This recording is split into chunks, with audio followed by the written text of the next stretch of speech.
കുഞ്ഞെന്താ ഇത്ര നേരത്തെ? അരി അടുപ്പത്തിടാൻ പോകുന്നേ ഉള്ളൂ. മോനെ അച്ഛൻ വന്നടാ. അറിഞ്ഞു. പുറത്തെ ബോർഡിൽ പത്മശ്രീ വീരഭദ്രൻ എന്ന് എഴുതി വെച്ചിരിക്കുന്നത് കണ്ടുല്ലോ. അച്ഛൻ എന്നായി പത്മശ്രീ കിട്ടിയത്? അതിപ്പോ എല്ലാവർക്കും കിട്ടണതല്ലേ, അച്ഛനും കിട്ടിയിട്ടുണ്ടാവും. ഞാനൊരു കാര്യം പറയാൻ മറന്നുപോയി. അച്ഛൻ വന്ന് കാലും മുഖം കഴുകി തുടയ്ക്കാൻ ഞാൻ തോർത്തെടുത്ത് കൊടുത്തപ്പം എന്റെ കയ്യിലേക്ക് വെറുതെ ഒന്ന് നോക്കി അച്ഛൻ ചോദിക്കുക, ഇന്നിവിടെ സാമ്പാറല്ലേന്ന്. ശോ, ഞാനപ്പോ സാമ്പാറിനെ മുറിച്ചിട്ട് പോലും ഇല്ലെന്നേ. അതിനിപ്പോ ഇവിടെ ഇന്ന് സാമ്പാറല്ലേ? എന്തത്ര അതിശയം? പോടാ അവിടുന്ന്. നിനക്കല്ലല്ലോ അച്ഛന്റെ ജോത്സ്യത്തിൽ വിശ്വാസമില്ലല്ലോ. നീ അച്ഛനെ കണ്ടില്ലല്ലോ. നല്ല മാറ്റമുണ്ട്, നല്ല തേജസ്സും. എന്തും മുഖത്ത് നോക്കി തുറന്നടിച്ചു പറയുന്ന പാരമ്പര്യമുള്ള ഗുരുക്കന്മാരുടെ അവസാനത്തെ വേരാണ് ഞാൻ. അതെന്താണ് സാർ? താങ്കൾക്ക് ശേഷം തായ്വേരിൽ പുതിയ വേരുകളൊന്നും മുളച്ചില്ലേ? മുളച്ചല്ലോ, ഒന്നേ ഒന്ന് മുളച്ചു. അതേ നിക്കണു. അത് നേരാൻ വണ്ണം വളർന്നില്ല. എന്നാൽ തുറന്നു പറയണം. സത്യം സത്യമായി കേൾക്കാൻ എനിക്ക് വലിയ ഇഷ്ടമാണ്.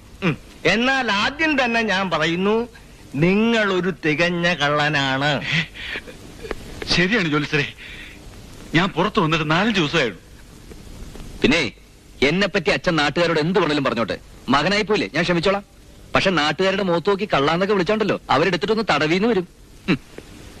മോനെ ഊണ് കഴിച്ചിട്ട് പോവാടാ. എൻട്രൻസ് എക്സാമിനേഷന്റെ കോച്ചിങ്ങിന് എറണാകുളത്ത് പോകുന്നുണ്ടെന്ന് പറഞ്ഞ നേരെ. കിട്ടിയില്ലെങ്കിലും എൻട്രൻസ് പരീക്ഷ എഴുതുന്ന ഒരു ക്രെഡിറ്റ് ആണെന്ന് അച്ഛൻ പറയുന്നത്. വീട്ടുകാരെ ബോധിപ്പിക്കാനെങ്കിലും. ഏതായാലും എറണാകുളത്തൊക്കെ പോകുന്നതല്ലേ, എന്റെ വക നിന്റെ കയ്യിൽ ഒരു അടയാളം കിടക്കുന്നത് നല്ലതാ. അതൊരന്തസ്സല്ലേ? എങ്ങനുണ്ട്? കല്ലുണ്ടായിരുന്നെങ്കിൽ കുറെ കൂടി നന്നായനെ. നമ്മുടെ കല്യാണം ഒന്ന് കഴിഞ്ഞോട്ടടി. കല്ല് വെച്ച് ഇതേപോലത്തെ 6 മോതിരം ഞാൻ നിനക്ക് വാങ്ങിത്തരും. ഇപ്പൊ ഇത് വേണോ അതോ? വേണം. സുധാരേട്ടൻ തരുന്നതല്ലേ. വേണ്ടെന്ന് പറയാൻ ഈ ജന്മം എനിക്കാവില്ല.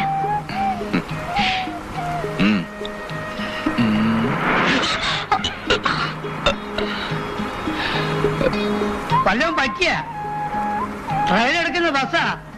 നേരാമണ്ണം പിടിച്ചിരുന്നോ ഞാൻ നേരത്തെ പറഞ്ഞതാ, മറക്കണ്ട കേട്ടാ. മത്തായി ചേട്ടനൊന്ന് വളച്ചിട്ട് വരാം. മത്തായി ചേട്ടോ, വണ്ടി നമുക്ക് രമണിയുടെ സ്റ്റഡി സെന്റർ വഴി ഒന്ന് വിട്ടാലോ?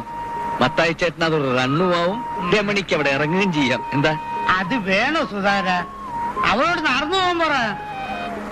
ഒരു പെണ്ണിന് വേണ്ടി അനാവശ്യമായി ജീവിതത്തിന്റെ സ്റ്റെറിങ് തിരിക്കണോ? വേണോ? നല്ല റോഡിലൂടെയാണ് ഇപ്പൊ വണ്ടി ഓടുന്നത്. നീ തിരിക്കാൻ പറയുന്നത് കട്ട് റോഡിലേക്കാ. റോഡ് ഇത്തിരി മോശവും. സാരമില്ല മത്തായി ചേട്ടാ, അവൾക്ക് എന്റെ ഈ ബസ്സില്, അല്ലല്ല നമ്മുടെ ഈ ബസ്സില് ഒരു ലിഫ്റ്റ് കൊടുക്കാൻ സാധിക്കുന്നത് നമുക്കൊക്കെ ഒരു അഭിമാനമല്ലേ? മത്തായി ചേട്ടൻ നോ പറയരുത്.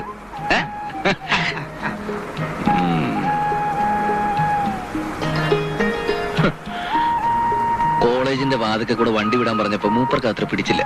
പോയി പണി നോക്കട്ടെ അല്ലേ?